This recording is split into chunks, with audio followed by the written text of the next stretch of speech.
Hidup ini adalah kesempatan. Hidup ini untuk melayani Tuhan. Jangan sia-siakan waktu yang Tuhan beri. Hidup ini. Shalom pemirsa, sebelum mendengarkan firman Tuhan hari ini, kita sama-sama berdoa. Bapa yang baik yang bertahta dalam kerajaan surga, kami mengucap syukur Tuhan buat berkat yang boleh kami rasakan hingga saat ini.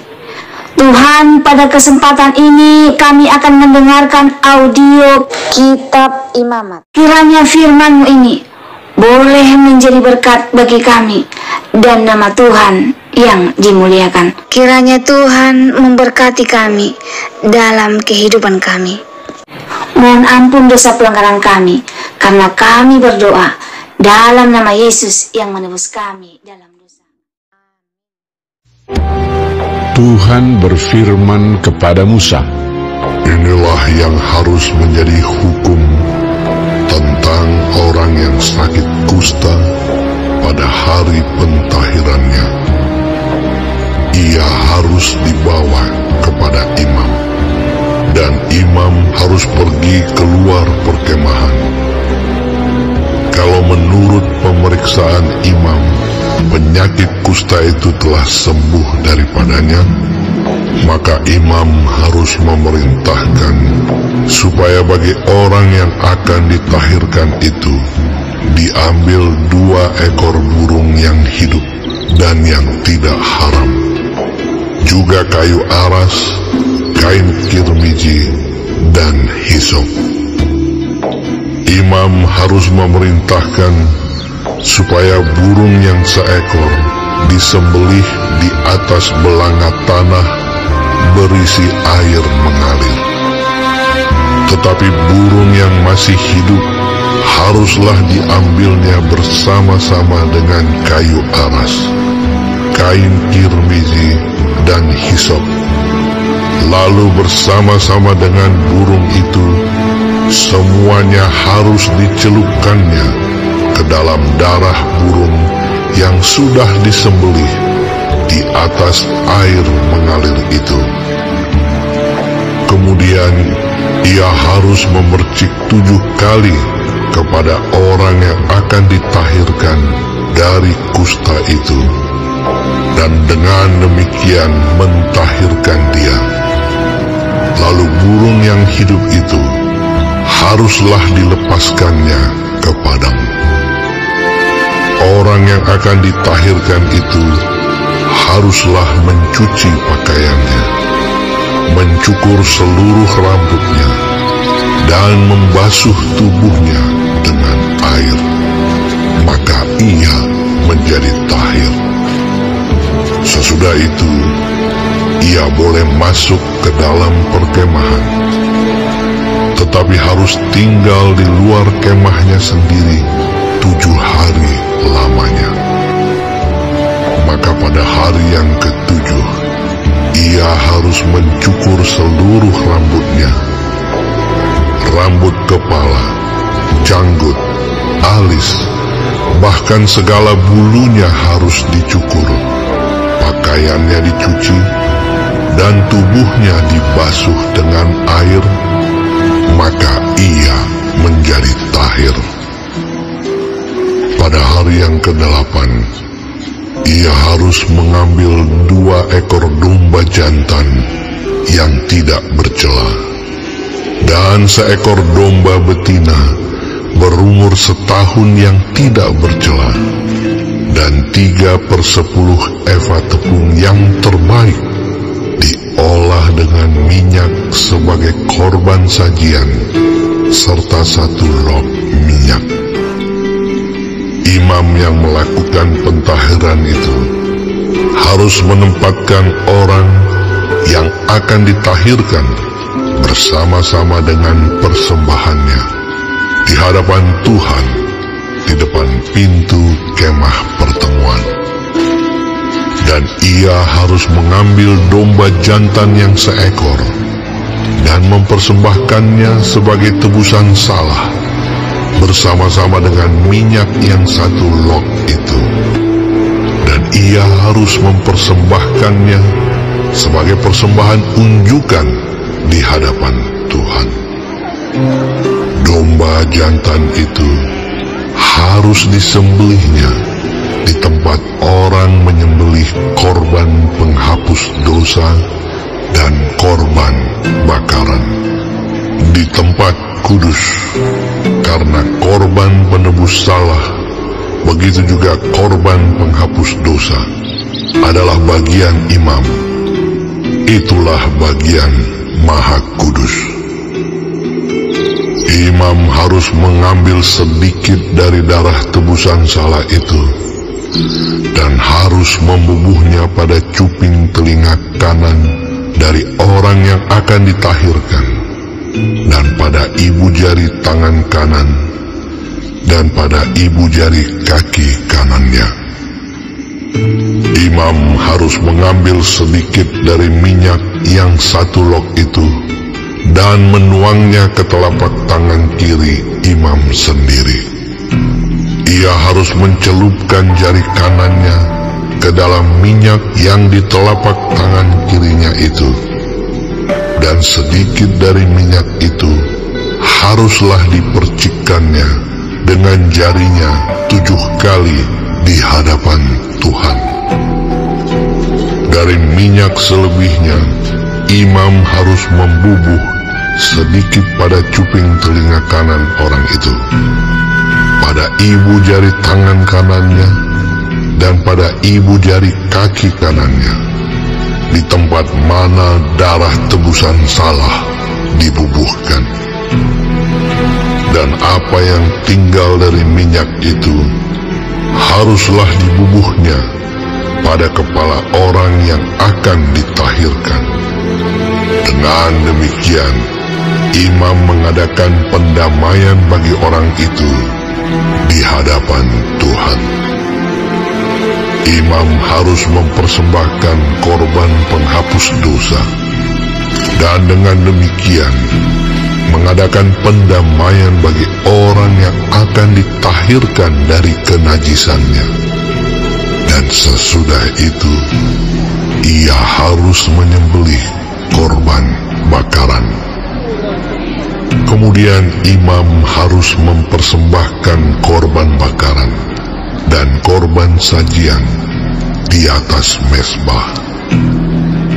Dengan demikian, imam mengadakan pendamaian bagi orang itu, maka ia menjadi tahir. Tetapi jikalau orang itu miskin dan tidak mampu, ia harus mengambil domba jantan seekor saja sebagai tebusan salah untuk persembahan unjukan, supaya diadakan pendamaian bagi orang itu. Juga 1/10 eva tepung yang terbaik diolah dengan minyak untuk korban sajian, dan 1 log minyak. Dan lagi 2 ekor burung tekukur atau 2 ekor burung merpati sekadar kemampuannya, yang seekor harus menjadi korban penghapus dosa, dan yang seekor lagi menjadi korban bakaran. Pada hari yang ke-8, ia harus membawa semuanya untuk pentahirannya kepada imam ke depan pintu kemah pertemuan di hadapan Tuhan. Kemudian imam harus mengambil domba tebusan salah dan minyak yang 1 log itu. Lalu imam harus mempersembahkan semuanya sebagai persembahan unjukan di hadapan Tuhan. Ia harus menyembelih domba tebusan salah, dan imam harus mengambil sedikit dari darah tebusan salah itu dan membubuhnya pada cuping telinga kanan orang itu, dan pada ibu jari tangan kanan dan ibu jari kaki kanan. sedikit dari minyak itu ke telapak tangan kirinya sendiri. Lalu sedikit dari minyak itu haruslah dipercikkan oleh imam dengan jari kanannya 7 kali di hadapan Tuhan. Kemudian imam harus membubuh sedikit dari minyak itu pada cuping telinga kanan dari orang yang akan ditahirkan, pada ibu jari tangan kanannya, dan pada ibu jari kaki kanannya, di tempat mana dibubuhi darah tebusan salah itu. Dan minyak selebihnya haruslah dibubuhnya pada kepala orang yang akan ditahirkan, supaya diadakan pendamaian bagi orang itu di hadapan Tuhan. Lalu ia harus mempersembahkan seekor dari kedua burung tekukur atau anak burung merpati yang dibawa orang itu sekadar kemampuannya, yang seekor sebagai korban penghapus dosa, dan yang seekor lagi sebagai korban bakaran di samping korban sajian.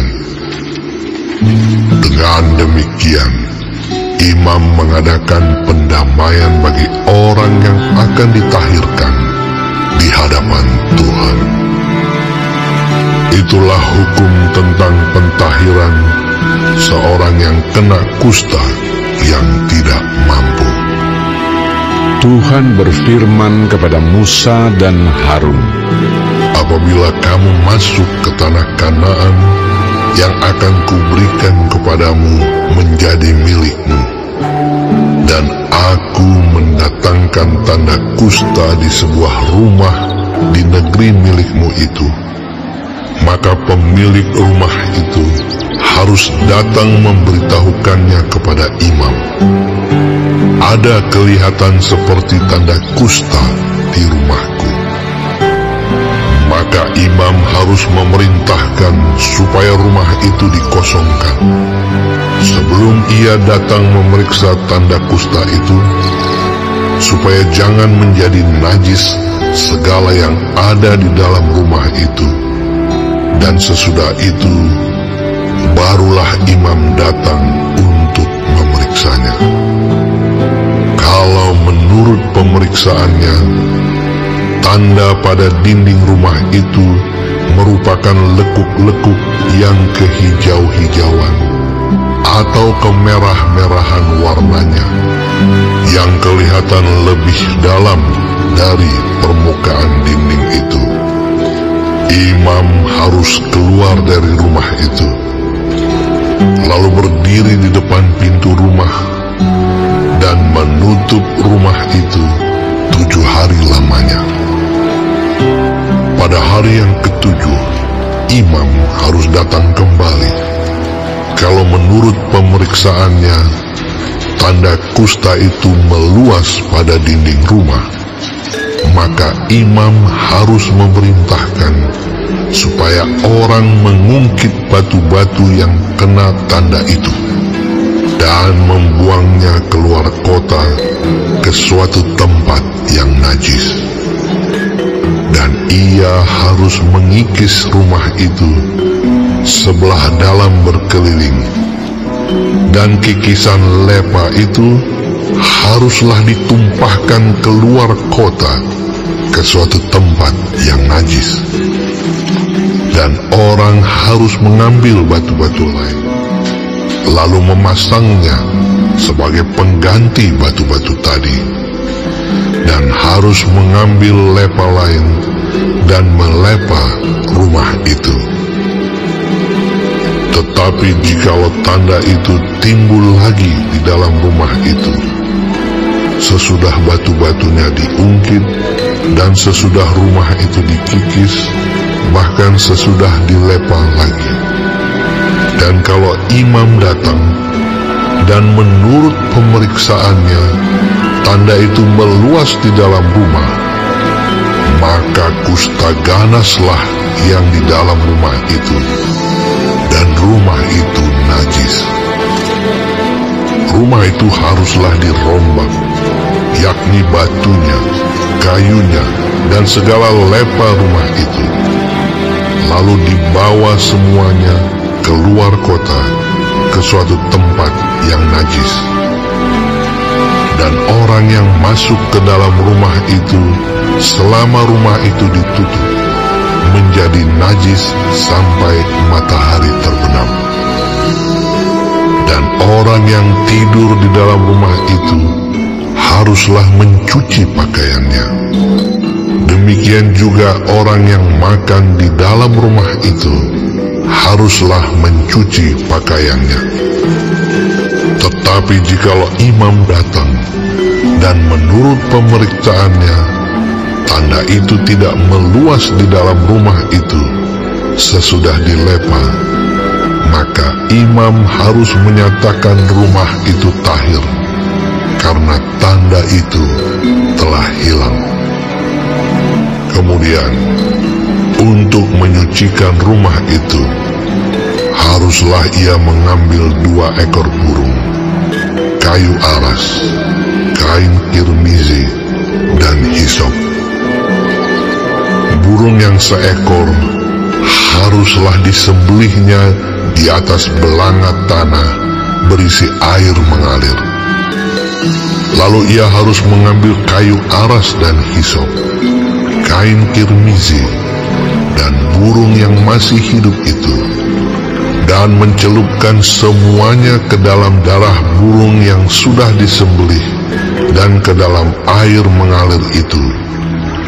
Kemudian ia harus memercik kepada rumah itu 7 kali.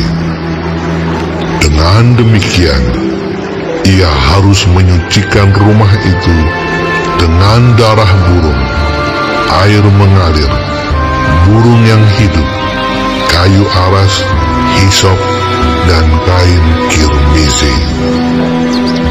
Dan burung yang hidup itu harus dilepaskannya keluar kota ke padang. Dengan demikian, ia mengadakan pendamaian bagi rumah itu, maka rumah itu menjadi tahir.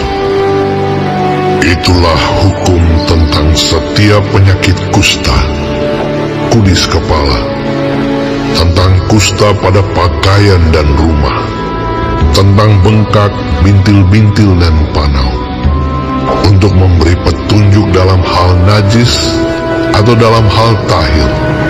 Itulah hukum tentang kusta. Baik, sebelum mengakhiri firman Tuhan hari ini, kita sama-sama berdoa. Bapa kami yang di surga, dikuduskanlah nama-Mu. Datanglah kerajaan-Mu.